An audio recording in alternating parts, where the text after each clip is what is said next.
नाज़रीन, house the जोश। हाय, आज ये नारा जो है मुल्क भर में सुनाई दे रहा है। लोगों में जबरदस्त जोश व खरोश है। पुलवामा हमले के चंद रोज बाद पाकिस्तानी वज़ीर-ए-आज़म इमरान खान टेलीविजन पर आए थे। उन्होंने हिंदुस्तान से सबूत मांगा था। आज हिंदुस्तान ने उन्हें वो सबूत तमाम कर्ज के साथ दे दिया है। अब वो ये नहीं कह सकते कि हमारे इलाके में, हमारे मकबूजा इलाके में दहशतगर्दों की पनाहगाहें नहीं है, दहशतगर्दों के कैंप्स नहीं है। 2 दहाई से वहां पर मौजूद था और ये सिर्फ एक ट्रेनिंग कैंप नहीं था, एक तरह से छोटी मोटी इसको आप छावनी कह सकते हैं। इसमें जहां तक हिंदुस्तान की मालूमात है 25 बड़े जो दहशतगर्द रहनुमा हैं, जो दहशतगर्दों के लीडर हैं, जो दहशतगर्दों के सरगना हैं, वो इसमें मारे गए हैं। इनमें मौलाना मसूद अजहर के रिश्तेदार भी हैं जो कंधार प्लेन हाईजैक में शामिल थे। बहुत सबूत थे। कसाब का हमने सबूत दिया तो आपने क्या किया? बहुत सबूत दिए कि जा चुके थे, लेकिन अब जो था, वक्त जो था, हिंदुस्तान, अगर आप देखेंगे 14 फरवरी के बाद से वज़ीर-ए-आज़म नरेंद्र मोदी की जितनी भी तकरीरें हैं मन की बात तक में, उन्होंने पुलवामा का जिक्र जरूर किया। उन्होंने बार बार कहा कि हिंदुस्तान में लोगों में गुस्सा है, गम गुस्सा है, हम उसे समझ रहे हैं और हम इसका जवाब देंगे। उन्होंने बार बार इस बात को दोहराया है। मुल्क बदला चाहता था और यकीनन ये बदला जो है पाकिस्तानी अवाम के खिलाफ नहीं है, क्योंकि हिंदुस्तान ने जब ये स्ट्राइक की है तो उसने इस बात का ख्याल रखा है कि आम शहरियों को बिल्कुल नुकसान ना हो। टारगेट बिल्कुल क्लियर थे।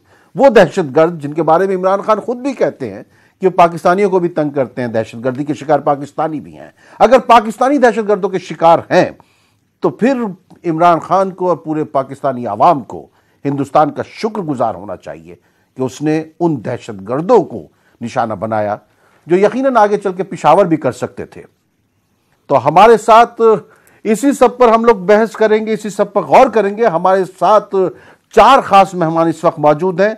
हमारे साथ मौजूद हैं रिटायर्ड मेजर जनरल जनाब पी.के. सहगल साहब। हमारे दरमियान मौजूद हैं अनिल शर्मा साहब भारतीय जनता पार्टी से, और हमारे दरमियान मौजूद हैं सैफ खान साहब, कांग्रेस की नुमाइंदगी कर रहे हैं, और हमारे दरमियान हमारे एडिटर मनोज कौल साहब कश्मीर से भी जुड़े हुए हैं। निहायत उनका मशगूल दौर रहा है, आज दिन भर जो है वो बहुत मशगूल रहे हैं मनोज कौल साहब, और हम उनसे ही शुरुआत करेंगे। मनोज जी, आज सुबह से ही जम्मू कश्मीर का हमारा जो यूनिट है वो बहुत ही कहें कि मुतहरिक था, बहुत ही सरगर्म था, और आप लोग जो हैं रात भी शायद वो जाग कर ही गुजारेंगे, क्योंकि आपको क्या अभी आपके पास इस वक्त अगर कहें क्या ताज़ा ताज़ा क्या कहने के लिए है?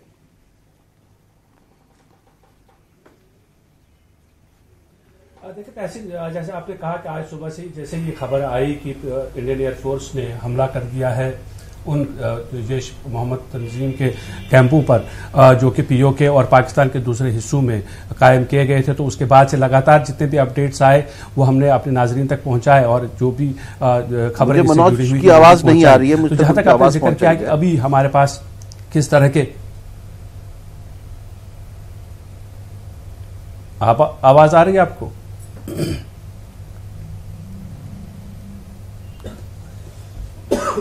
मेरी आवाज आ रही है क्या आपको? अब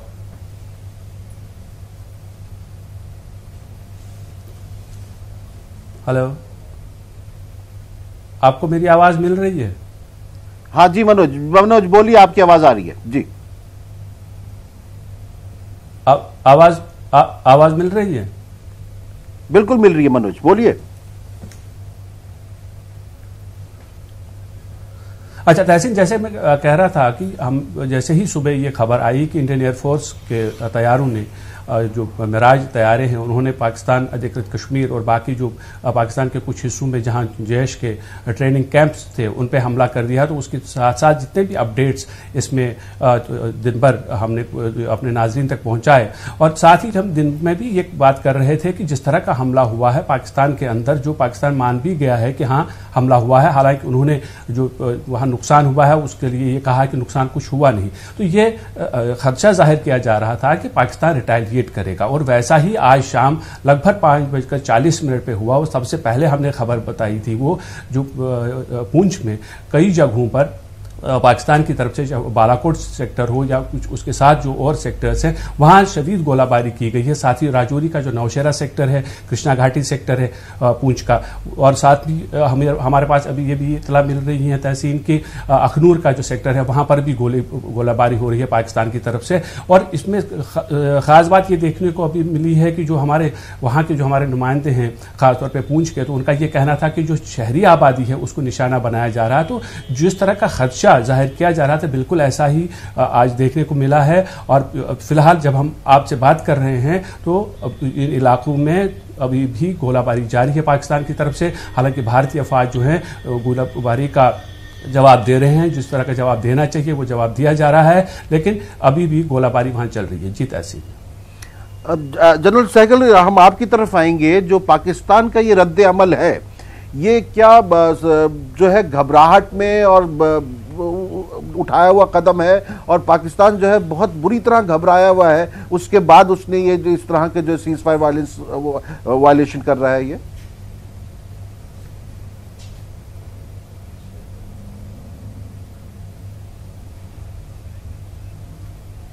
जनरल सहगल, आपको मेरी आवाज आ रही है क्या?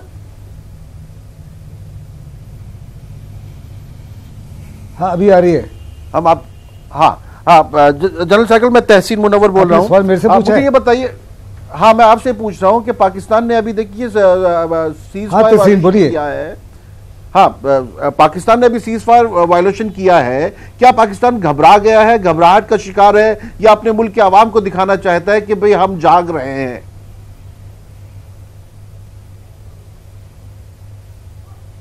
पाकिस्तान तो हर प्रकार से घबरा गया, हर प्रकार से बुखला गया है। वो उसको लगता था कि हिंदुस्तान एक ऐसा देश है जो गरजता है लेकिन बरसता नहीं। इस स्ट्राइक के माध्यम से हिंदुस्तान ने बड़ी सारी चीज़ें दर्शा दी हैं। पहले साफ तौर पे पाकिस्तान को बता दिया कि जो हमारे वेलवेट ग्लव थे वो हमेशा के लिए उतार दिए गए हैं और आयरन फिस्ट अभी दिखाई गई। दूसरा, हिंदुस्तान ने दर्शा दिया कि हमारी पॉलिटिकल विल जो है बड़ी ज़बरदस्त है, और वो पाकिस्तान इस माफ़ी की अगर करतूतें करेगा तो उसको बड़ी ज़बरदस्त सजा मिलेगी। तीसरा, जो हमारी एयरफोर्स ने दिखाया है वो professional competence of the highest variety. इस माफ़ी की जो कार्रवाई एयरफोर्स ने की है, जबकि Pakistani air force full war alert पे थी, उनके एयर डिफेंस वेपन्स डिप्लॉयड थे, उनके मिसाइल डिप्लॉयड थे, कॉम्बैट एयर पेट्रोल ऑपरेशन में थी, उसके बावजूद पूरे हवाई जहाज गए और पूरे वापस आ गए 3 जगह पे हमला करके। ये अद्भुत है। फिर हमने ये भी दर्शा दिया जो हमारा इंटेलिजेंस सिस्टम है बहुत इम्प्रूव हो चुका है, और आज ये पाकिस्तान के ISI का हर प्रकार से मुकाबला कर रहा है। पहले हमारा इंटेलिजेंस बहुत कमज़ोर था, टारगेट इंटेलिजेंस और उस एरिया की इंटेलिजेंस बहुत ही उच्च दर्जे की हमको थी, जिसका इस्तेमाल करते हुए हमने पाकिस्तान की बहुत ज़बरदस्त बर्बादी की। लगभग 300 से 350 टेररिस्ट को मार दिया है, 25 से 42 कमांडर्स को मार दिया है, वहाँ का इंफ्रास्ट्रक्चर हर प्रकार से डिस्ट्रॉय कर दिया है, और बहुत ही बड़ा दहशतगर्दों को नुकसान पहुँचाया है।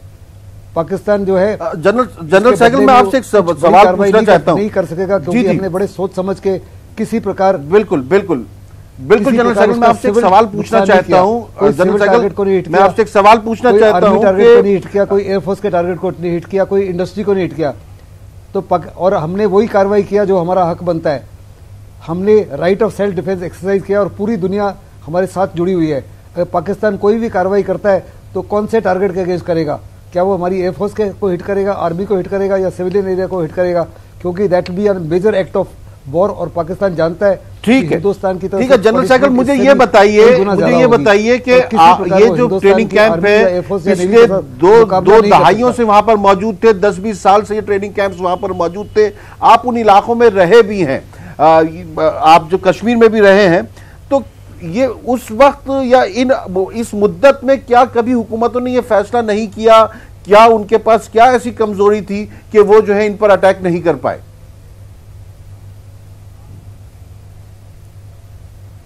वेरी इंटरेस्टिंगली, जैसे ही हमारी स्ट्राइक खत्म हुई, पाकिस्तान तो डिनायल मोड में चला गया है। वो साफ तौर पे कहता है कि इस माफी की हिंदुस्तान की तरफ से कोई स्ट्राइक हुई नहीं। उन तमाम जगह को ISI ने घेर लिया है। कोई सिविलियन को अंदर आने नहीं दिया जा रहा, कोई किसी को जाने नहीं दिया जा रहा। बुलडोजर लगा के सर्जिकल स्ट्राइक। आप मेरा सवाल नहीं समझ पाए साहब। मैं आपसे पूछता हूं कि देखिए, पत्रकारों को 20 साल से वहां पर अगर हमारे पास इंफॉर्मेशन है कि ये जो चीजें थी, ये जो वहां पर ट्रेनिंग कैंप्स हैं, वो 2 दहाइयों से वहां पर मौजूद रहे हैं और ये लॉन्चिंग पैड भी वहां पर मौजूद रहे हैं। तो पिछली हुकूमतें इस किस्म की कार्रवाई करने में क्यों हिचकिचाती रही? सबसे पहले मनोवर साहब बहुत बहुत शुक्रिया, आज आपके साथ जो है मौका मिला। आपने ये सवाल पूछा कि पिछली सरकारों ने या सरकारों ने ऐसा जो है क्यों बिल्डअप होने दिया। मैं आपको याद दिलाना चाहता हूं 1947, 1975, 1971 और 1999 में हमने पाकिस्तान और इनके खिलाफ जो टेररिज्म की अगर आप बात करते हैं या पाकिस्तान की बात करते हैं, तो हमने जवाब जो है इनको दिया। जहां 90,000 सोल्जर्स इनके सरेंडर करवाए, जहां के 5,000 टैंक्स जो हैं वो डिस्ट्रॉय करवाए, जहां पाकिस्तान को खुद को दो टुकड़ों में जो है वो पाकिस्तान को 2 टुकड़ों में बांट दिया गया। ये तो साहब हम पहले भी करते आ रहे हैं। आज जवानों ने ये करके दिखा भी दिया कि साहब अगर आप ऐसा करेंगे तो हम जो है इसका जो है चुपचाप नहीं बैठेंगे। साथ साथ ही सब पार्टी, चाहे विपक्ष हो, आज जितने भी विपक्ष हैं, उन सब ने जो है केंद्र को सपोर्ट किया और कहा कि हम आपके साथ में हैं, एक्शन लीजिए, जिसकी वजह से आज जो है ये हम बदला एक तौर पे पूरा कर पाए हैं। जो हमारी कोशिश है जो अच्छी रही है, पहले भी रही थी और अभी भी रहेंगी। हमारा देश मजबूत था और रहेगा। नहीं देखिए, इसमें क्या हुआ है कि हम जितने भी ट्वीट्स देख रहे हैं, बहुत अच्छी बात है, आप सब लोग एयरफोर्स की तारीफ कर रहे हैं, इंडियन एयरफोर्स ने बहुत बड़ा काम किया है, लेकिन अगर उनके पीछे सरकार नहीं खड़ी होती, सरकार उनको इजाजत नहीं देती, तो ये नहीं हो पाता। तो सिर्फ इंडियन एयरफोर्स की तारीफ करके क्या आप आज की हुकूमत को क्रेडिट देने से बचना चाहते हैं? नहीं देखिए, क्रेडिट की इसमें बात तो आप क्या हमें क्रेडिट देंगे? मैं तो बोलता हूँ ये जवानों की कामयाबी है। 1947 में भी जवानों की कामयाबी थी, 1975 में भी थी, 1999 में भी थी, 1971 में भी थी। मैंने डेट इसलिए बता रहा हूं आपको कि ये हमारे जवान जो है लगातार, आप चाहे इन टर्म्स ऑफ पाकिस्तान के खिलाफ बोले या टेररिज्म के खिलाफ बोले, कि इनके चाहे अफजल गुरु हों, उनको हमारे राज्य में हमने उनको फांसी दी कि उसका खिताब मिलना चाहिए, या अजमल कसाब हो 26/11 वाला जो है, उसको जो है हमने अपने टेन्यूर में फांसी दी थी, तो क्या इसका खिताब मिलना चाहिए? ये सब हमारी नैतिक जिम्मेदारी है हमारे देश को लेके। आज सभी, तभी मैं कह रहा हूं आपसे कि सभी विपक्ष एक साथ में खड़ा हुआ था। और मैं एक बात यहां पे उठाना चाहूंगा, इंटेलिजेंस फेलियर। हमारे जो जनरल साहब हैं इस वक्त यहां पे बता रहे थे इंटेलिजेंस फेलियर। साहब 2 पॉइंट है मेरे इसमें इंटेलिजेंस फेलियर के, मैं बताना चाहूंगा। सबसे पहले, जब जनवरी फरवरी में बर्फ पड़ती है जम्मू एंड कश्मीर में, बर्फ की वजह से पूरी रास्ते जो है वो ब्लॉक हो जाते हैं। क्या CRBSF की तरफ से होम मिनिस्ट्री में परमिशन के लिए गया था कि उनको M17 हेलीकॉप्टर 2 महीने के लिए दे जाएं कि वो एयरलिफ्ट हो जाए? वो सब बातें हो चुकी हैं, क्या नहीं हो चुकी है, उस पर 2 दिन पहले जवाब भी आ चुके हैं, हमारे यहाँ डिबेट वगैरह में हो चुका है। यहाँ वक्त तक मुख्तसर वक्फे का लौट कर आएंगे और हमारे साथ बीजेपी के अनिल शर्मा साहब जुड़े हुए हैं, हम उनसे भी इस पर सवाल करेंगे। हम लौट कर आते हैं। आज जो पुलवामा का बदला लिया गया उसको लेकर, और हमारे साथ 4 लोग जुड़े हुए हैं। हम अनिल शर्मा साहब से उनका रद्दमल नहीं ले पाए थे, बीजेपी से जुड़े हुए हैं हमारे साथ। अनिल शर्मा साहब, जो सैफ साहब जिस तरह कह रहे थे, इस तरह इसको लेकर देखिए सियासतें भी आगे चल के होंगी। जैसे हमने पिछली बार देखा था, पुलवामा हमले के बाद भी जो है लोग 1-2 दिन तो बर्दाश्त किया, उसके बाद फिर जो है सियासतें शुरू कर दी। आपको क्या कहना है इस सिलसिले में?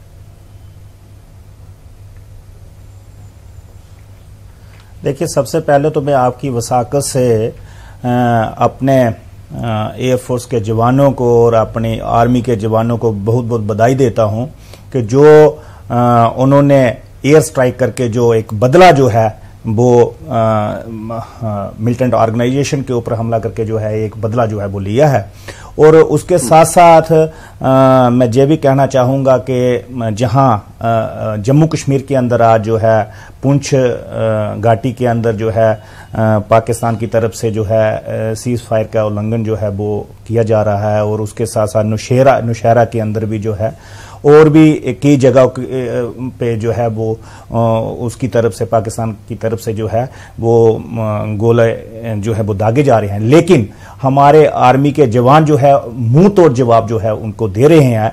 और आदरणीय प्रधानमंत्री जी की तरफ से जो खुली छूट जो है वो आर्मी के जवानों को जो है वो दे रखी है कि आपको जैसे और जिस टाइम पे, जिस वक्त पे भी आपको जो है जवाब देना है, और जो भी अपने तरीके से जो आपको जवाब देना है वो आप दे दें। और मैं समझता हूं कि हमारी सेनाएं जो है, चाहे थल सेना हो, चाहे मुझे ये बताइए, पाकिस्तान के पास अब क्या ऑप्शन बचा है? 30 सेकंड है आपके पास सैगल साहब, पाकिस्तान के पास ऑप्शन क्या बचा है?